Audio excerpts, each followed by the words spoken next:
Hi there. We're coming to you live from the Volcanoes National Park in Rwanda. I'm sitting with Lynn Hogan, one of our US ambassadors and travel gurus for the Malcolm Ainska collection. And we're sitting surrounded by lush equatorial forest on the forest fringe of one of the oldest national parks in Africa, the oldest national park in Africa. Lynn and I have been guiding a group through Rwanda over the past week. We arrived in Kigali exactly a week ago, last Sunday. And we're going to share some insights with you as to the situation on the ground, traveling through Rwanda and Tanzania to follow next. This little excerpt will focus on Rwanda. Lynn, you flew from San Francisco. Yep, that's with a right. group of 5 ladies. Yes. And take us through the COVID testing. Was it manageable? What were the difficult areas?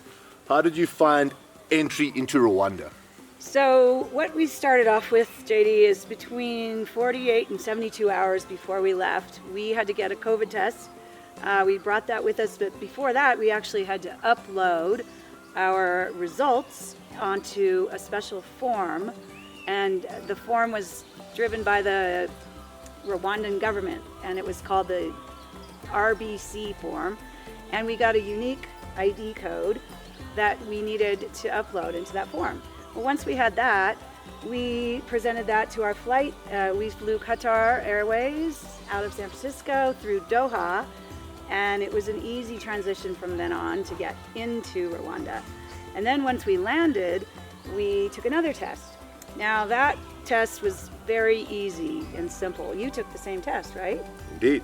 Yeah. Yeah, I mean, it was a very simple process all the way through. I did the same thing from Cape Town, flying up from Cape Town to Kigali.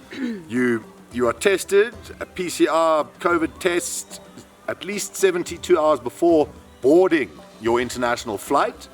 Boarding is important, and it's a very simple, easy test.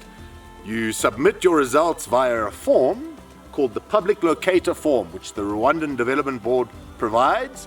All very easy, and you're issued with a unique code. Mm-hmm. We've used our unique code throughout the trip, and it has facilitated seamless transitions through all the various hotels, onto all the activities. We've had to test a couple of times thereafter. We trekked critically endangered mountain gorillas this morning, which was just It was magical as amazing. usual. And you've got you've got almost entire exclusivity of these activities, as so few people are traveling at the moment. We're almost renegades or mavericks, as they say, and we're reaping the rewards of absolutely pristine wilderness areas all to ourselves. We head to the Serengeti tomorrow. I think that's cannot the wait. silver lining about travel. And truthfully, here in Rwanda, I mean, all the frontline tourism people are vaccinated. I mean, they actually are tested every 5 days, right? Yeah. And they are very clean here. Everyone wears masks. Absolutely. Social distancing is great. It's been wonderful to witness the Rwandan population are incredibly COVID compliant. They, in fact, were the first to open their tourism industry about exactly a year ago, in August 2020. So they have had a year to refine these processes, and they really, I must say, have got it down pat. Most of their population is now vaccinated in terms of the frontline tourism sector, almost all of them. They're certainly heading up the vaccine rollout across Africa. They've been incredibly proactive and progressive in that regard. All of the staff here at the lodge we're staying at have been vaccinated. So Rwanda really are at the forefront of dealing with travel through this pandemic. And we've witnessed it over the last week. It really has been easy. The tests we've had at the clinic, very simple. And, if you did get a positive test, they're really prepared. They have places to quarantine if you did have to do that. And we've covered ourselves, all the ladies on my group, with travel insurance, which covers quarantining and medical expenses, etc. So we feel pretty confident in the risk that we are taking. Yes, it is a slight risk. Obviously, JD also has incurred some risk to come along on this trip, but we're managing it very well. And it's just been amazing to be here. We've had, an amazing dinner, a private dinner with a chef that we were brought in because, not every restaurant's open. And they did a fantastic job. We saw a beautiful art center in Kigali. We've ridden bikes. We've done incredible hikes. That is the one, great. we've spent a full week in Rwanda through all my private guiding over the course of my career. I've never spent so long in Rwanda, and that's also been a silver lining. It's very much, you've got more time because of the COVID protocols that you need to adhere to. It gifts you a lot more time within one country. I think over the next couple of years, remaining in one country or two max is going to be the way forward in terms of managing the COVID protocols and mitigating risk. And we've spent a wonderful week exploring art galleries in Kigali. We had a private chef come out to the Volcanoes National Park a couple of nights ago and put on a special dinner for us and the guests, which was amazing. And that is because we arrived in Kigali in full lockdown. Yeah. All of the restaurants were closed.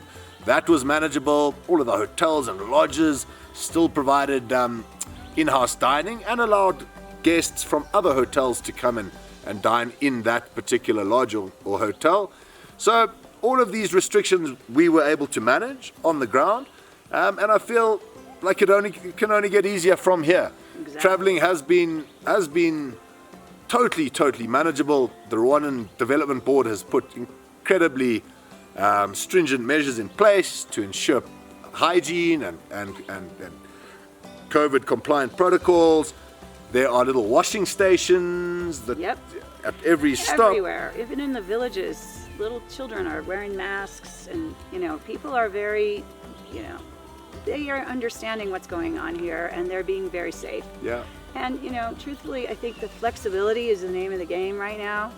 With flights, things can change, and you do have to take these tests and be willing to take a little bit of risk. If people are willing to travel, they'll definitely get some great benefits. Yeah.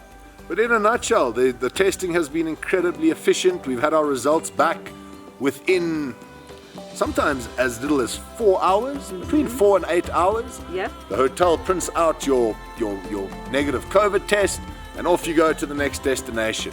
The local guides on the ground have been incredibly helpful, and they're vaccinated. Yeah. And they facilitate the whole process. We've had absolutely no issues at all. Tomorrow we leave for Tanzania, and we'll report back on that in our next On the Ground. Cheers from Ciao. Rwanda.